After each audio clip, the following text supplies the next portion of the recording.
Can you ever truly heal? Why is it even after going to a psychologist or getting on a good diet, you still have issues?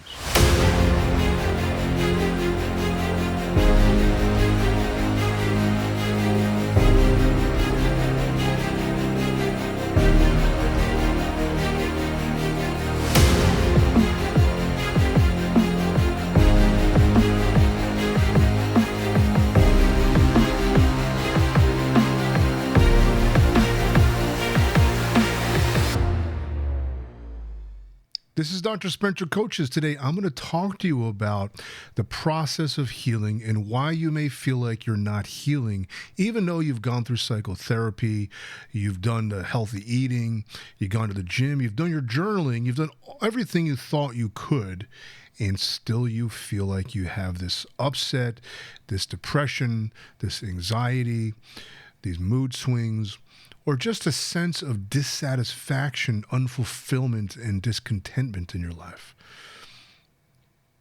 You're not happy with yourself.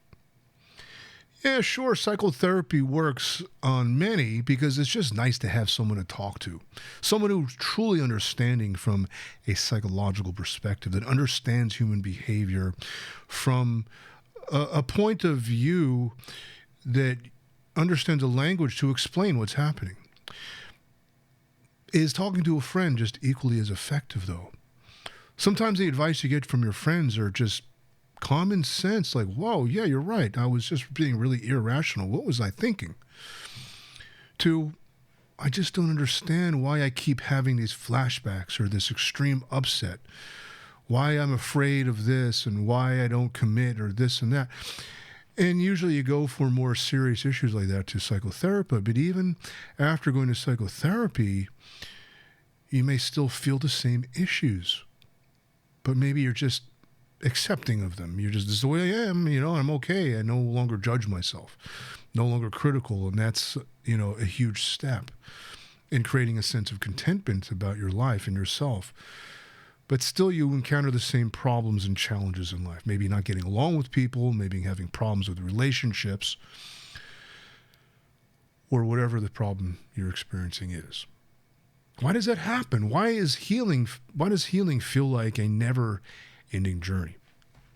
It's because it is a process. It's a process of self-awareness. It's a process of self-mastery. And every time you get to a new stage, there's always more to learn, such as life. But with healing, there's something called emotional dysregulation. You see, we use our five senses to our hearing, what we see, taste, touch, and hear, and smell, to take in information. We take that information and we have an immediate interpolation, an inference, an assumption. And then we utilize our emotions. There's an emotional reaction too, and we justify our emotional response, how we feel. And then we create these rules or the meaning of the situation, which is a combination of our assumption, our interpolation, and then our emotional reaction. We create a meaning from that. And that's essentially our life experience. We can get to the surface assumptions and how we interpret things, but the meaning of what we overlay on our own interpretation, our emotional response, doesn't often change even after years of therapy. Because of the emotional dysregulation, we're conditioned to respond a certain way. You see, there are 6 base emotions that occur before thought, before cognition. It is anger and disgust, happiness or joy and sadness, surprise, and fear.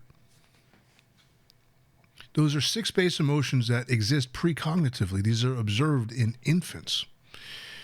The cognitive part of the brain isn't developed, so therefore these emotions are precognitive. These emotions precede thought. And our thought often turns our stories into a big drama. You know how you get yourself worked up? By talking to yourself, oh, that was so terrible, and you start to get more angry, more upset. Or we feel frightened, then we tell ourselves, we grant it meaning, and we turn that fear into a terror and paranoia. Everything is built upon these 6 basic emotions through the meaning that we create. And there's often different levels of meaning. Our logical thought process may not be developed, but our emotional awareness is developed, our emotional intelligence. There's a cause and effect nature to reality. That's why children are so effective at manipulating their parents, because they can read their emotional response very clearly and know how to get a reaction, because they're emoting, they're relating to people at an emotional level. And if we don't understand our own emotions, we're going to keep creating the same emotional response over and over and over.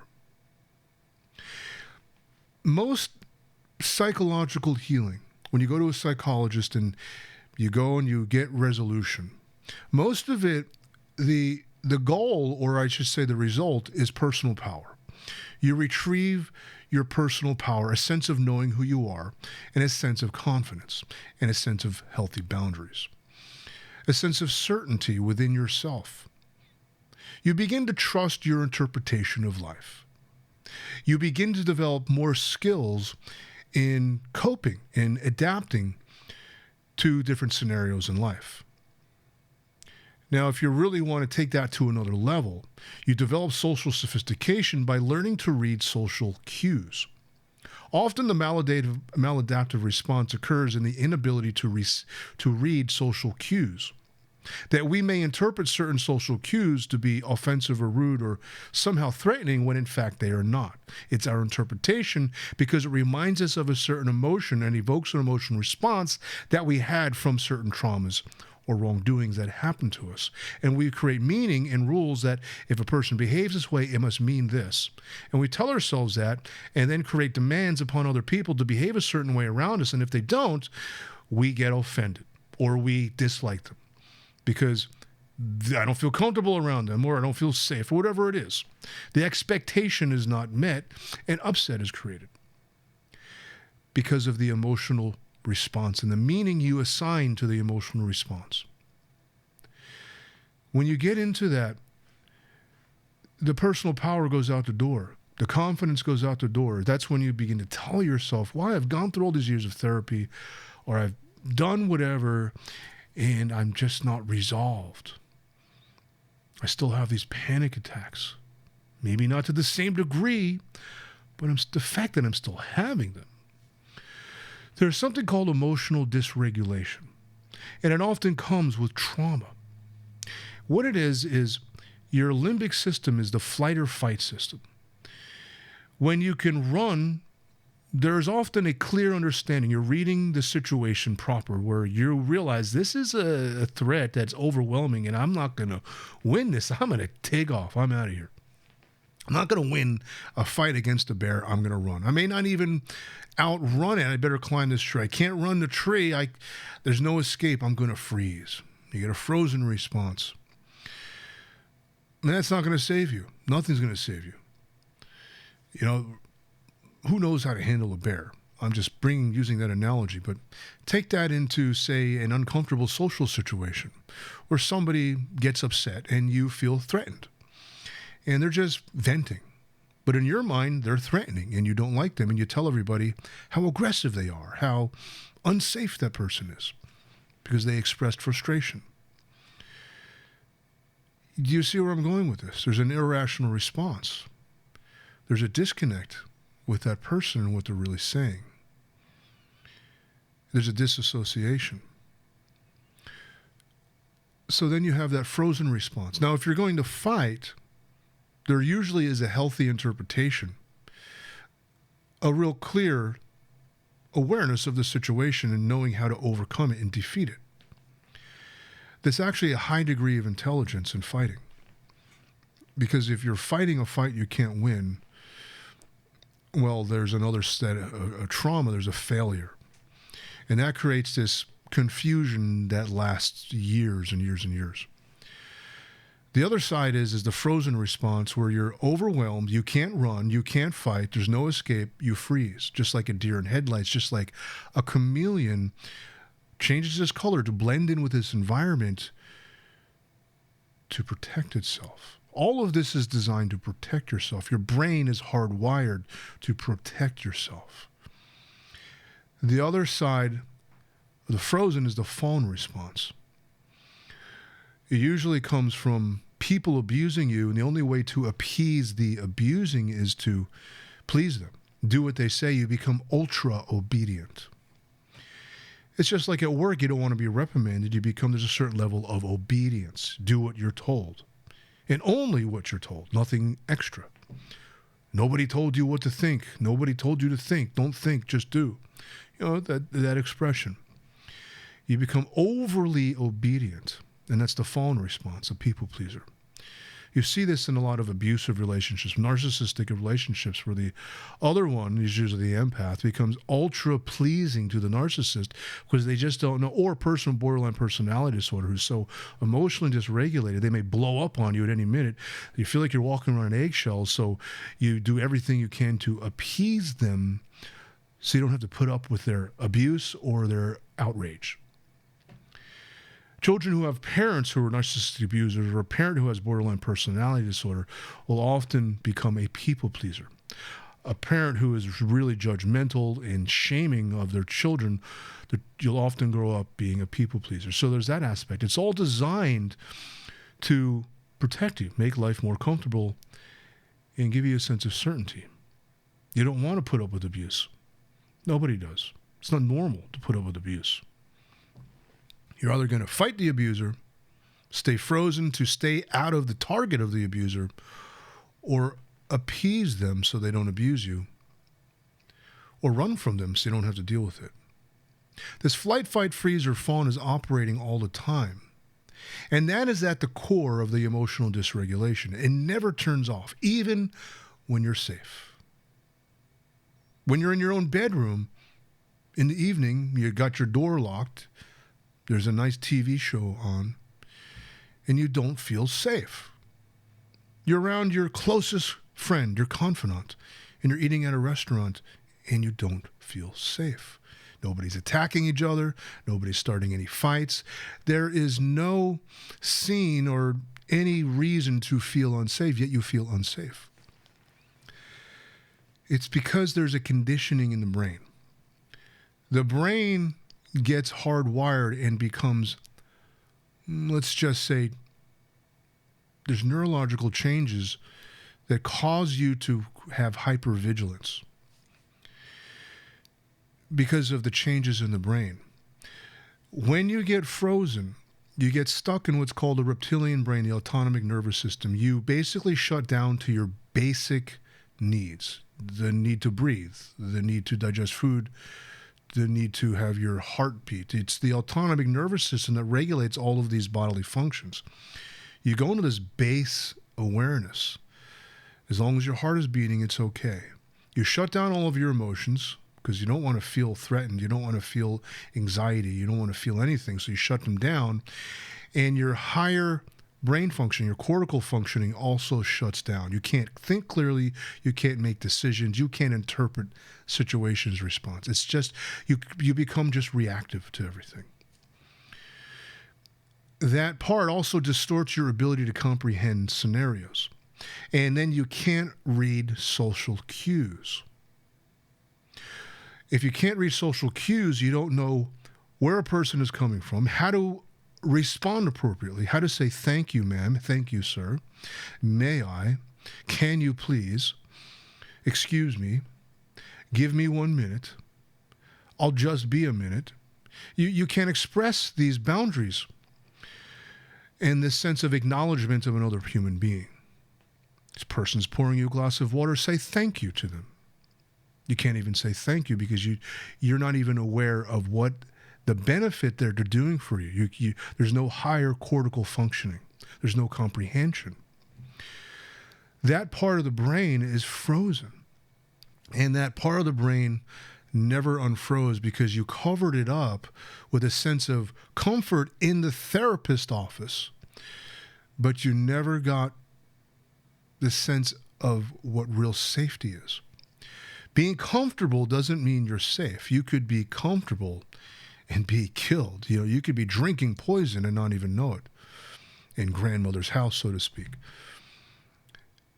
Being safe is really a sense of confidence in knowing yourself, in knowing what capacity you have to handle a situation. When you have that skill and that confidence, then you can enter into any scenario knowing that you can handle yourself. Now, if it's physical confrontation, martial arts, nothing better than martial arts. And martial arts gives you a sense of self-discipline and a sense of self-control. And that sense of self-control is what builds character. Because you have this dragon underneath, you have this tiger, this bear that you can pull out and kick butt, but you have it under self-control. And that self-control gives you a sense of dignity that you carry in every situation. Now, maybe it's not a physical threat. Maybe it's being so socially awkward that people make fun of you that it became traumatizing. You just don't know how to handle yourself in social situations. You become so withdrawn, so avoidant, so ambiguous, so insecure in social scenarios that trauma kicks in all the time. In a restaurant, in a bar, in a social gathering. Well, hey, not everybody's born sophisticated. You know, not everyone knows every single social cue. Usually, living in a city, you develop this social awareness where you learn how to read social cues, you learn how to respond, learn how to, have charisma, and learn how to play things off where it doesn't get to you. Standing up for yourself doesn't always mean fighting and ready to throw fists. Standing up for yourself sometimes means being quick-witted, being charming, being charismatic, being polite, being respectful, being gracious. You have, in Chinese medicine, there's a saying, people want to relate to each other and they want to merge hearts. There's something called the heart meridian. And you want to melt with the other person. You're never supposed to let your heart touch another person's heart, that energy. You have what's called a pericardium, which in physiological terms is a sac that surrounds the heart and protects the heart. And energetically speaking, it's like a garden you have around your home. There's a threshold, there's layers of that garden. In other words, how much do you let people in to who you really are? There's a public persona and there's a private persona. And in that public persona, you don't relate to the stranger in the same way you relate to your best friend. You don't relate to your best friend in the same way you relate to your mother or your father. You don't relate to your mother and father in the same way you relate to your brother. There are degrees of separation, if you will, degrees of intimacy, degrees of respect, degrees of courtesy, degrees of appropriate response, degrees of what to say and what to keep a secret, what to share. When you can be rude, you can just speak your mind, and when you have to put up the show of ultra politeness. It all depends on the circumstance. It all depends on the person you're with. This is understanding the nature of the dynamics of relationship.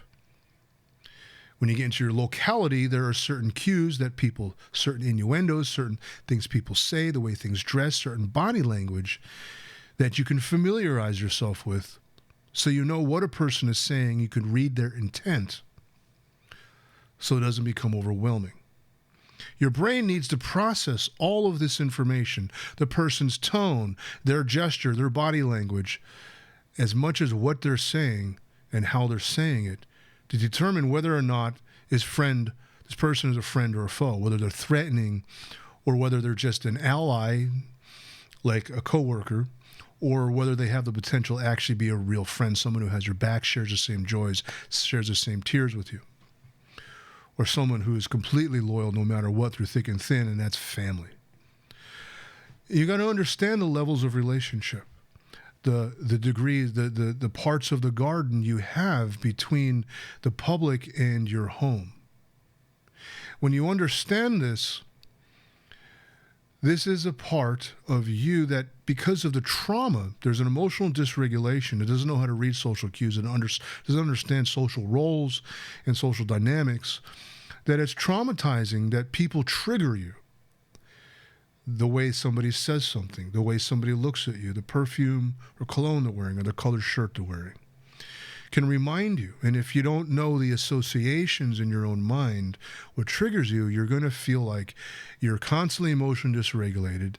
And that's why you can go through years of therapy, go to these, say, weekend warrior trainings like Landmark Forum. I've done that. It's a great system.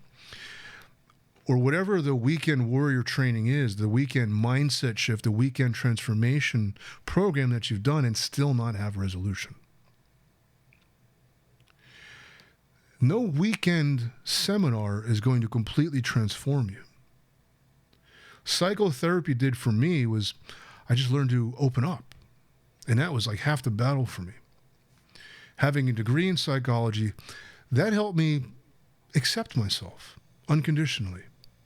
Yeah, I can be a jerk at times. I'm sorry. What can I say? I just lose my temper. But I'm also a very caring person. And I like to take care of people. I like to support people. I also have that quality.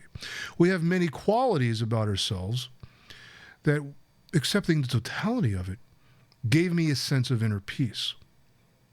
Where I don't feel like I have to justify myself. But understanding my behavior and the impact that it has, and owning it, being accountable, having a sense of responsibility and integrity.